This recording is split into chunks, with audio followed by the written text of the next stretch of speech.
The moment my little niece stepped into the house, my German shepherds started acting differently. They stuck close to her, ears constantly up, and sometimes they growled at nothing. At first, I laughed it off, thinking they were just being protective. But then I noticed her glancing nervously at the windows, and something about it made me uneasy. Last night, the dog suddenly went wild, barking nonstop and racing to the front door. I opened it to check, and what I saw outside made my stomach drop. Meanwhile, inside, my niece was sitting quietly on the living room floor, her small fingers threading through the patterns of a colorful rug. Max and Ruby, our two loyal German shepherds, were right beside her, watching her every move. No matter how many times I called them, they wouldn't budge. It was strange. They were more focused on her than I'd ever seen before, like they knew something I didn't. There was also something different about how she played. Her face looked paler than usual, and she wasn't her normal, chatty self. I asked gently, "You feeling okay, sweetie?" expecting her usual cheerful reply. She just gave a tiny nod and tried to smile, then quietly went back to her toys. I couldn't shake the feeling that something was off. That usual brightness in her was missing. She just shrugged when I asked more questions, barely speaking. I started noticing her eyes flicking toward the windows every so often, like she was checking for something. After each quick glance, she'd return to her dolls in silence. It wasn't like her to be so jumpy. Max and Ruby stayed close, letting out low huffs, their bodies tense like they were ready to move in an instant. I began thinking about calling my sister to ask if anything unusual had happened lately. Right then, Max and Ruby suddenly turned toward the front door, their bodies alert. It was as if they sensed someone, or something, approaching. I stared at them, trying to see what had triggered them this time. The air shifted. Max and Ruby's ears pointed straight up, and their tails froze. A deep growl came from their throats as they stood guard at the door, completely focused. I'd never seen them act like that before. Whatever had them stirred up, it wasn't nothing, and it was starting to get to me too. I glanced at my niece. She kept playing quietly, not reacting to the change in the dogs at all. I wanted to believe she hadn't noticed anything, that she could just keep being a kid for now. But the heaviness in the room was impossible to ignore. Max and Ruby stayed by the door, not moving, clearly ready for whatever was coming. The next morning, just as sunlight filtered through the curtains, there was a knock at the door. I opened it to see our neighbor, Mrs. Kramer, standing on the porch, her face lined with concern. "Good morning," I greeted her, trying to read the worry on her face. It wasn't like Mrs. Kramer to show up this early, so whatever brought her here had to be serious. She didn't waste any time. "Is everything okay with your niece?" she asked, her voice filled with concern. I paused, not sure how to answer. "Honestly, I'm not sure yet," I admitted. Mrs. Kramer had a sharp eye for anything out of the ordinary in the neighborhood, so her worry made me nervous. Maybe she'd seen something I hadn't. Maybe this was bigger than I thought. She went on to mention that she'd seen some unfamiliar kids hanging around near our yard. That immediately set my mind racing. Could they have anything to do with the way the dogs were acting, or with my niece being so quiet lately? As she talked, a new wave of worry settled over me. I needed to figure out what was going on, and fast. I thanked Mrs. Kramer and closed the door gently behind her. Max and Ruby were still standing nearby, both of them focused on the entryway. They relaxed a little once the door shut, but not fully. Their eyes stayed locked in that direction, like they were still expecting something. I couldn't help but wonder, what were they picking up on that I couldn't see? Trying to shake off the uneasiness, I turned to my niece with a cheerful voice. "How about we go get some ice cream?" I offered, smiling wide. She looked up at me and gave a small nod. I figured a little outing might help lift her mood, and maybe give me a chance to learn what was bothering her. As we walked to the ice cream shop, I noticed her face light up just a bit. The idea of a treat seemed to cheer her, even if just on the surface. But even when she smiled, I could tell she wasn't her usual self. I gently asked her a few things about her day, hoping she'd open up, but her replies stayed short and quiet. Whatever was going on, she wasn't ready to talk about it. After we got our ice cream, we strolled over to the nearby park. She ran off ahead toward the play area, ducking under the slides while I sat on a bench. I kept a close eye on her the whole time, my gaze also drifting across the park. Max and Ruby stayed right by me, their eyes scanning everything as if they were on duty.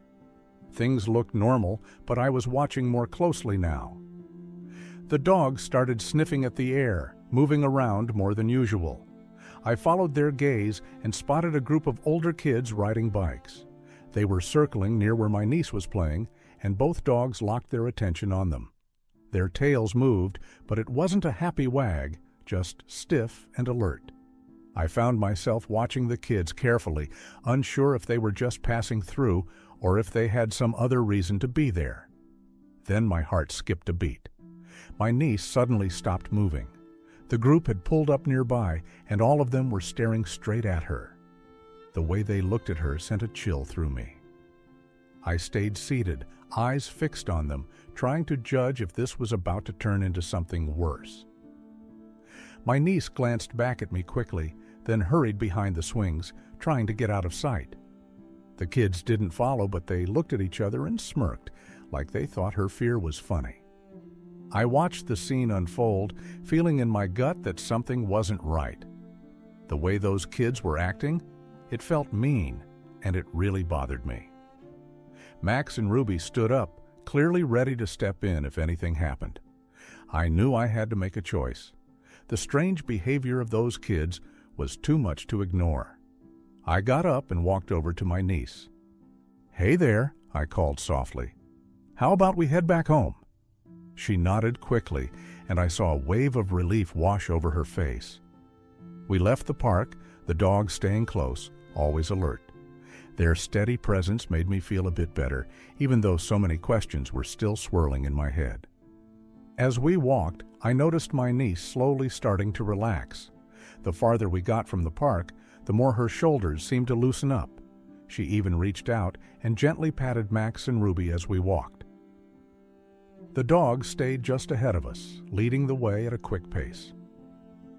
I couldn't shake the feeling that they knew more than I did, like something had made them extra protective of her lately. Once we were home, I couldn't hold back my curiosity any longer. Sitting with her at the kitchen table, I handed her a glass of juice and tried to keep it casual. "So, who were those kids at the park?" I asked, hoping she'd feel okay opening up. Her face shifted right away, and she just gave a small shrug. I knew I had to be patient with her, but I also wanted her to know I was really listening. After I asked about the kids, I noticed her whole body tense up. She didn't look at me. Her eyes dropped to the floor, and she stayed quiet. But that silence said a lot. It felt like she was carrying something too big to say out loud, at least not yet, and that made me want to protect her even more. Then finally she whispered, her voice barely above a breath. "They say mean things sometimes." She still wouldn't look at me. My heart sank hearing that. It hurt to think other kids had been saying cruel things to her, and clearly it had gotten to her more than she wanted to admit. Her words gave me a glimpse into what she'd been dealing with, but I knew there was more she hadn't shared. I wanted her to feel safe, really safe, so I leaned in a little and said gently, "You know you're safe here, right? Max and Ruby won't let anything happen to you." Just as those words left my mouth, I saw a small smile tug at the corners of her lips. Then, suddenly, the doorbell rang, loud and sharp. It caught us both off guard and immediately set off the dogs. Their ears shot up as they bolted to the front door. I followed behind them, my steps slower, wondering who could be showing up now. Max started barking, and Ruby let out a low, warning growl, both standing tall and ready. Their stance was tense and protective, which made me even more cautious. I reached for the doorknob slowly, a little unsure of what I'd find. The dogs stood like they were ready for anything, and I felt a nervous mix of worry and gratitude. To my relief, it was just a delivery person holding out a package. I thanked him quickly and shut the door with a long, quiet sigh. The dogs finally settled down a bit, though their eyes still stayed locked on the door. That little moment reminded me just how much tension still hung in the air. Even with the package in my hands, I could feel the weight of something unspoken. Things couldn't keep going like this. Something had to change, for all of us. The days that followed felt a little strained. Every small sound or movement outside had Max and Ruby back on alert. That's when I noticed my niece was sticking closer to them than before, almost like they made her feel safe. Watching her seek comfort in the dogs gave me mixed feelings, grateful for their bond, but also worried about what she was holding inside. She did seem a bit calmer when Max and Ruby were near. Still, whatever had been bothering her hadn't gone away. I knew I couldn't ignore it anymore. It was time to talk to my sister and see if she had any idea what might be going on. As I watched the dogs curl up on either side of my niece, I made a quiet promise to call her that evening. When we talked later, my sister mentioned that the dogs' behavior had definitely changed recently. It was new for them to be this protective. We tossed around a few ideas about what could have triggered it, maybe something around the neighborhood that we hadn't noticed. It was unsettling to think that Max and Ruby were sensing things we couldn't see, but also comforting. At least my niece had them looking out for her. Later that week, during one of our quiet late afternoon chats, my niece finally started opening up a little more. "They keep calling me names," she said, her voice small. But those words hit hard. The thought of her being bullied like that? It was painful. She was just a kid, and those cruel words clearly stuck with her. Hearing her say that made everything click. I couldn't pretend this wasn't serious anymore. Her tone carried more hurt than I'd noticed before. It stirred something deep in me. I knew I had to step in. She deserved to feel safe, and this couldn't go on. My sister agreed that it was time to talk to the other kids' parents. It didn't feel easy, but it felt right. In the meantime, we focused on making home a safe place. That night, we all curled up on the couch and watched her favorite movie, just trying to lift her spirits. The laughter helped, even if only a little, but I could still see in her eyes. She needed more than just one happy evening. We came up with an idea to host a small get-together at our house. The goal was simple: create a friendly space where the neighborhood kids could spend time together. I hoped that in a relaxed setting, I might get a better sense of what was really going on between them. If they all came over, maybe I'd spot something that could help. The plan was set, but my niece wasn't too sure about joining in. I couldn't blame her after what she'd been through. Still, with some gentle encouragement, she agreed. She knew Max and Ruby would be close by, and that gave her some comfort. I promised her I'd stay nearby too and keep an eye on everything. As the kids began arriving, I could sense their curiosity, and a little distance too. It wasn't exactly reassuring, but I tried to stay hopeful. Max and Ruby, true to their nature, stayed close to my niece. Their quiet presence felt like a shield, helping her feel just a little more secure. As laughter filled the backyard, I hoped this gathering might spark some positive moments. I stayed alert while chatting with the other parents, always keeping one eye on her. My niece exchanged a few shy words with some of the kids. They were small moments, but to me, they were victories. Even though her eyes still held that careful, guarded look, every little interaction felt like a step in the right direction. My sister and I stayed nearby, close enough to step in if anything felt off. While watching her, I caught a few kids glancing her way. Their occasional whispers and quiet giggles made my stomach twist. Each time it happened, my niece seemed to pull back into herself. The spark in her disappeared, her playfulness slipping away like it had never been there. It was hard to watch, and it only strengthened my resolve to step in and figure out how to fix this. Seeing her that way, so vulnerable, broke my heart. I looked over at my sister, and our eyes met. We didn't need to say anything. We both knew this wasn't okay, and something had to be done. We just had to figure out how. Then a moment of panic hit me. I couldn't see her anymore. I scanned the backyard, hoping she'd just wandered into a new group or found a quiet corner, but she wasn't anywhere in sight.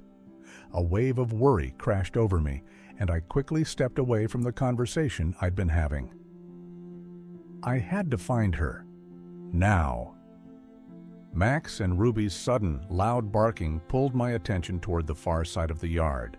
I followed their lead and found her sitting alone, knees pulled up to her chest. Relief hit me instantly, but so did a deep concern. What had pushed her to sit out here, away from everyone? The dogs circled gently around her, quiet and alert, like they were standing guard. I walked over slowly, wishing I could take away whatever was hurting her. Her cheeks were red, and her eyes shimmered with held-back tears. A few feet away, I spotted a group of kids watching her. Their stares cut through the air, and the weight of that moment told me everything. I knelt beside her, whispering soft words meant to comfort. I didn't ask questions.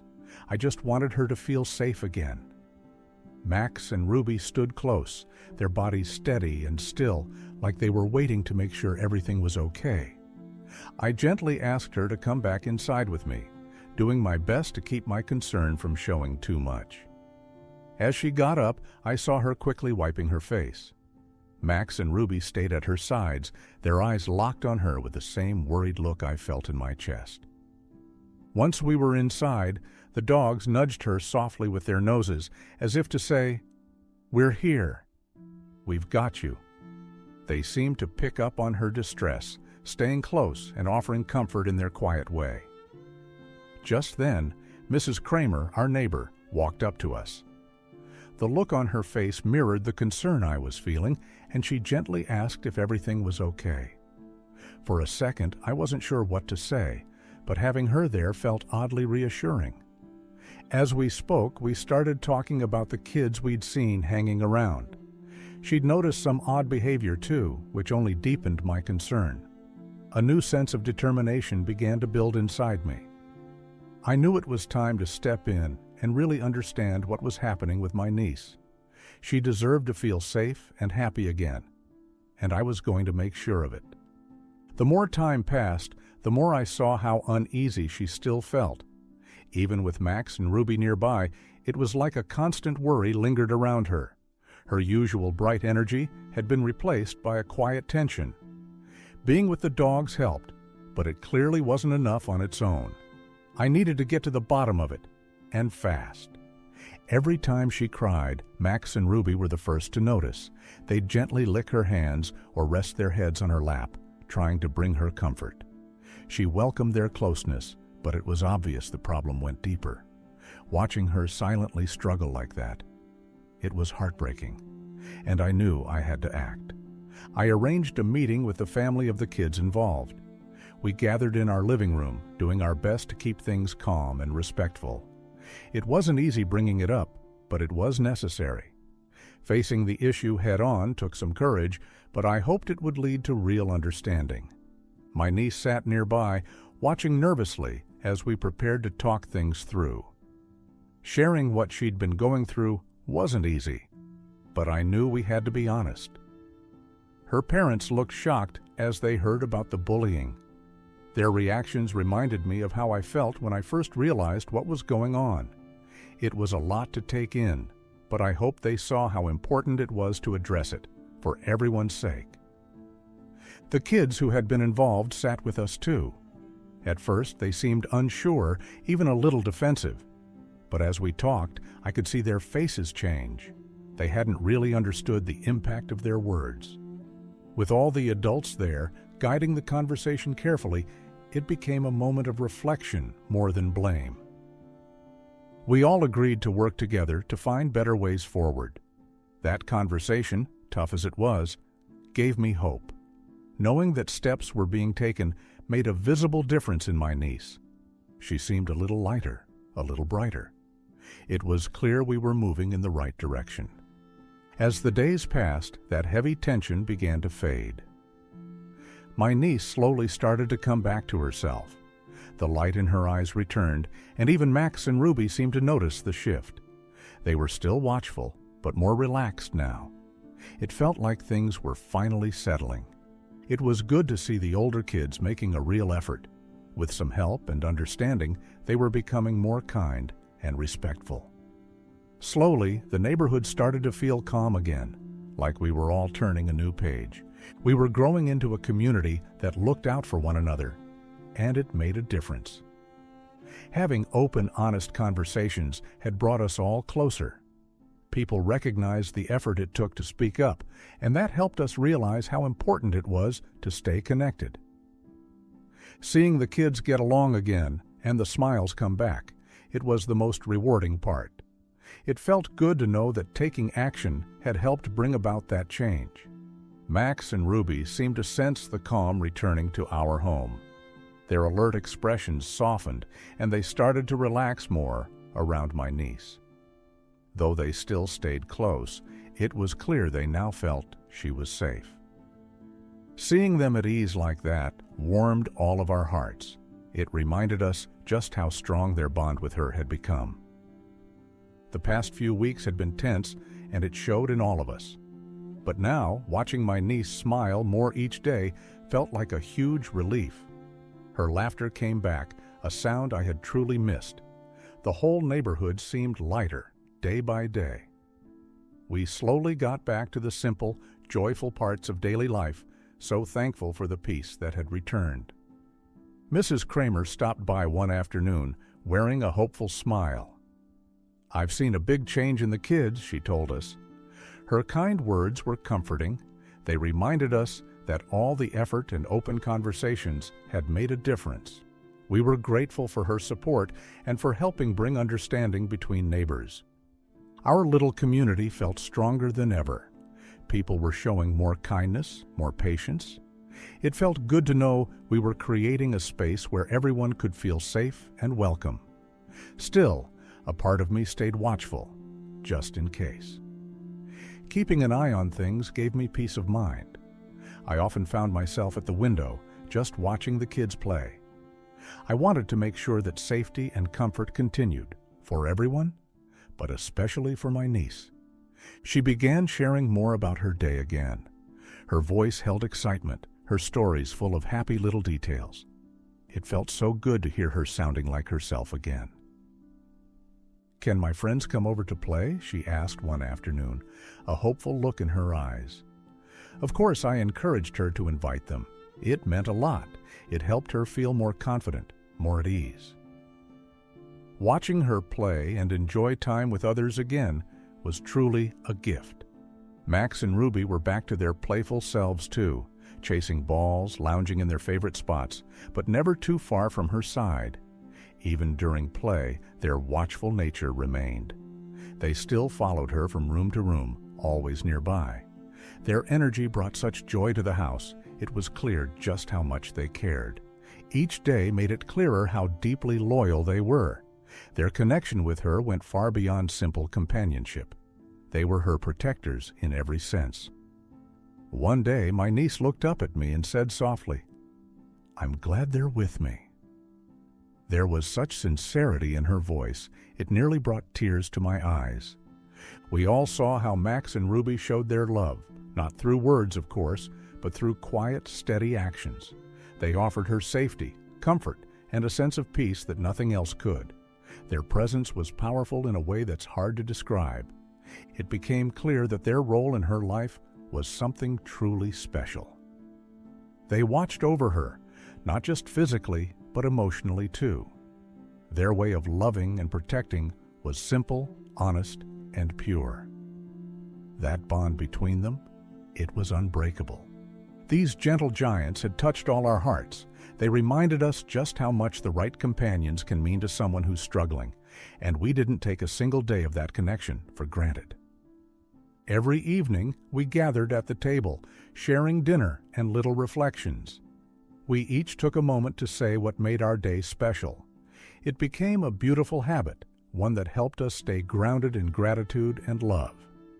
We leaned into those small, meaningful moments, and they brought us closer together. Then, after many quiet conversations and gentle encouragement, my niece finally opened up fully. Her voice was soft, trembling slightly, as she shared what she had gone through. "They were bullying me," she said quietly, referring to the older kids in the neighborhood. Her confession was a heavy but revealing moment. It explained so much of what we'd been seeing in her. It took real courage to open up about something so personal, and we listened carefully, ready to support her. Until then, the fear of making things worse had kept her quiet. She thought if she spoke up, it might cause more trouble. That's why she had stayed silent, hoping it would all just pass on its own. In those moments when she felt afraid, Max and Ruby had stepped in without hesitation. They became her quiet protectors, there when she needed them most. It was like they just knew. Somehow, they sensed her fear and stayed close, standing guard without needing to be asked. Max and Ruby had this rare ability to pick up on what others missed. Their instincts seemed to catch the danger that most people might overlook. Every time they stood at her side, they helped ease fears she couldn't handle alone. With them there, she started to believe that she wasn't alone anymore. As a family, we made a promise to surround her with kindness and reassurance, to let her heal in her own time. The growing support from our neighborhood helped too. Each smile, every kind word, it all made a difference. It gave her space to breathe, and slowly she began to bloom again. She started making new friends, bit by bit, letting go of the doubts that had weighed her down. Each day brought a new chance for her to laugh, to feel joy, and she grabbed those moments with fresh energy. Max and Ruby, always nearby, kept a caring watch, never too far. Their calm presence brought comfort not just to her, but to all of us. Together we worked on rebuilding trust, promising to show up for each other no matter what. As a united family, we learned that even tough times could be turned around.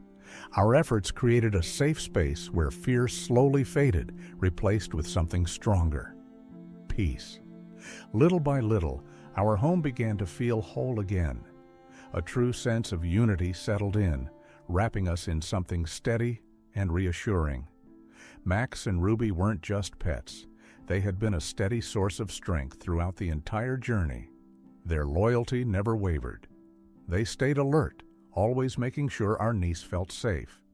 Their protectiveness mirrored the love that held our family together.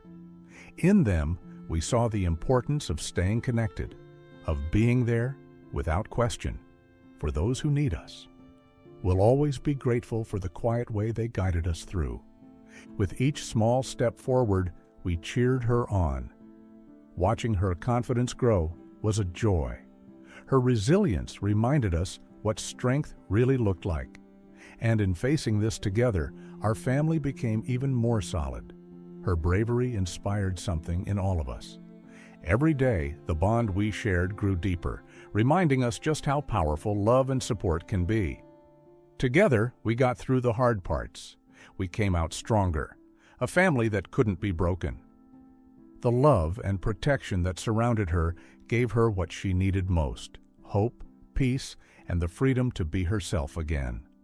This journey had made us closer, and the trust we built would carry us forward. The hard times were behind us now. What lay ahead was a future we were ready to face, together.